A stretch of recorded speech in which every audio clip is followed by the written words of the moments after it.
Hello, welcome back to Learn Oikonomia. Today we are going to discuss the concept of cloud forest bonds. What are cloud forest bonds? What is the relevance of the very same in the present context? Let's discuss the answer to these questions here. Moving to the concept of cloud forest, this is very important to understand before going to the cloud forest bond, which is related to the concept of cloud forest. So the cloud forests are considered to be montane rainforest. These are a particular type of rainforest, and it's montane as well. And here we refer to certain vegetations which are related to the tropical mountainous region.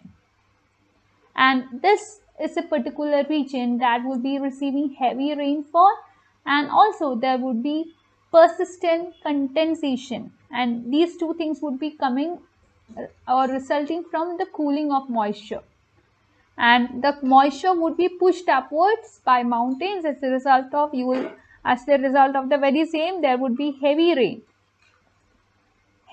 and persistent condensation.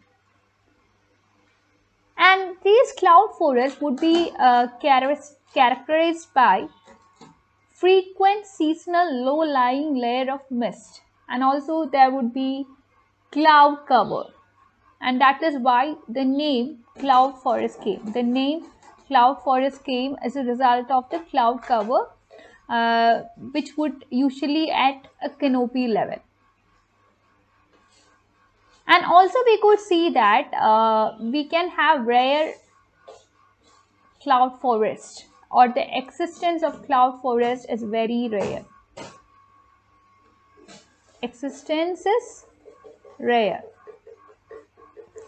And why this is rare? This is rare because of the exceptional conditions that will be creating these forests. And these are only found in the tropical areas with some tall mountains. As I've told you, these are the vegetations of tropical mountainous regions.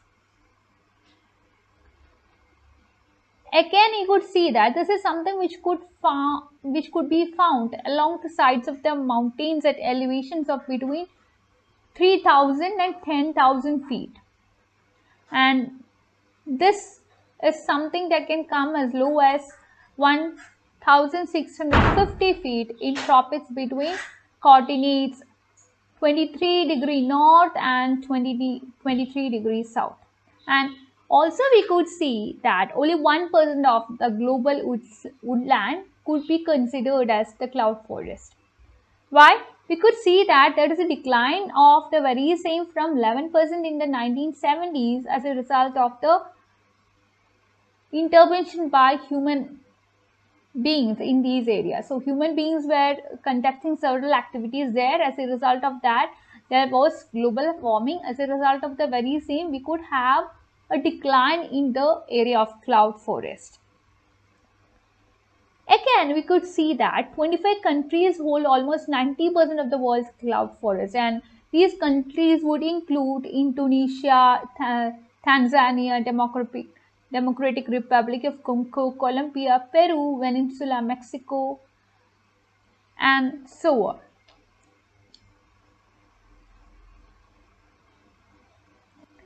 These cloud forests have got some hydrological functions when it comes to the existential value of millions of people who are living in the downstream.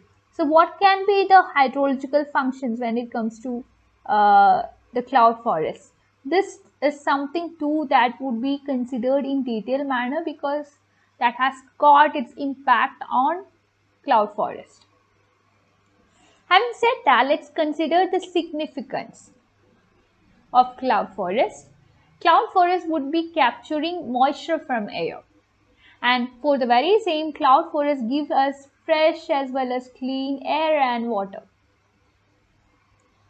And as I've told you, we do have 25 countries sharing 90% of the cloud forest, and these 25 countries have around 979 hydropower dams which are concentrated around the cloud forest.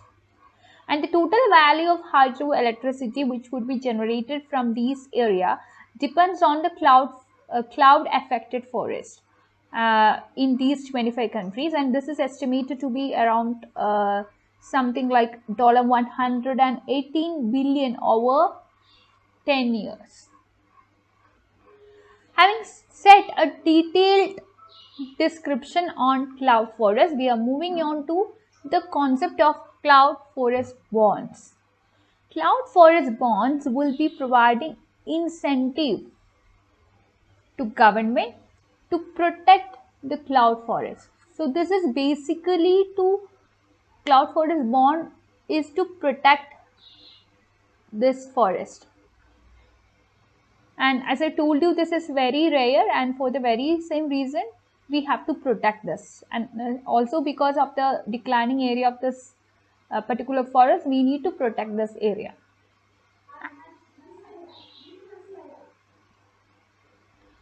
Here we could see that the cloud forest bond would be providing the government with some financial actors like philanthropy, public finance, public as well as private investment, things like that. And also we could see that this will be helping to capture the economic value of ecosystem services of cloud forest. Cloud forest bond would be providing an encouragement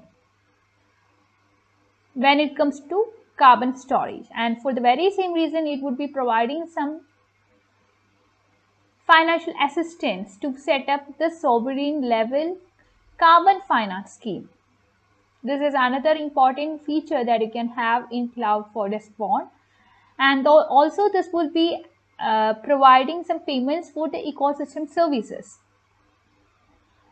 The cloud forest bond would helps us to deal with several other aspects as well. Here the report proposes to mobilize some financial resources in order to protect this particular area of cloud forest by going through payment schemes under which hydropower projects as well as several other industrial related water users would be benefiting from cloud forest pay for the service. And whenever we have these kinds of investment, these would be conforming to the rigorous social as well as environmental impact safeguards. It would ensure protection for these forest region upstream, and we say that we have to consider the role of risk. Risk management is also very much important here. We have to give importance to investors, we have to give importance to project developers, we have to give importance to policy makers as well. Then only we can have an effective management of cloud forest region. Here we could see that the cloud forest bond would be allowing some developing nations to improve their debt position, because the government would be issuing cloud forest bond for the very same reason they can deal with their debts, and also this will be helping the government to create some fund. So fund generation can also be there, and these bonds can be in the form of new bond issuances, or it could be in the form of something like debt swaps, and this is something which could be related or matched to the circumstances of each of the 25 nations that we have already considered, which would be having almost 90% of the cloud forest in the world. Again, I told you that the cloud forest bond is there mainly to protect cloud forest, and forest protection is highest where land ownership rights of indigenous as well as local communities are recognized as well as exercised in a complete and fully manner.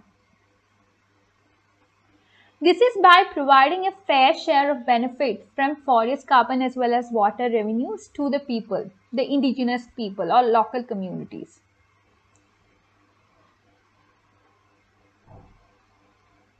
Also, we can see that the Cloud Forest 25, it is a kind of initiative. Why the government had gone for this? The government had gone for the Cloud Forest initiative, Cloud Forest 25 investment initiative to establish a collective of all 25 nations that would be having a high coverage of cloud forest. This would be helping to accelerate the international applications of market templates, and this would be helping to collect data needed to attain the solutions that would be there with respect to the cloud forest. I hope you could understand something related to cloud forest by watching the video. Thank you for watching the video, and I request you to join our free Telegram community where you can have a discussion of your doubts. Also, you can download the Learn Oikonomia app. For both of these, I'll be providing the link in the description box. That's all about today. Thank you for watching. Kindly like, share and subscribe to this channel for more videos.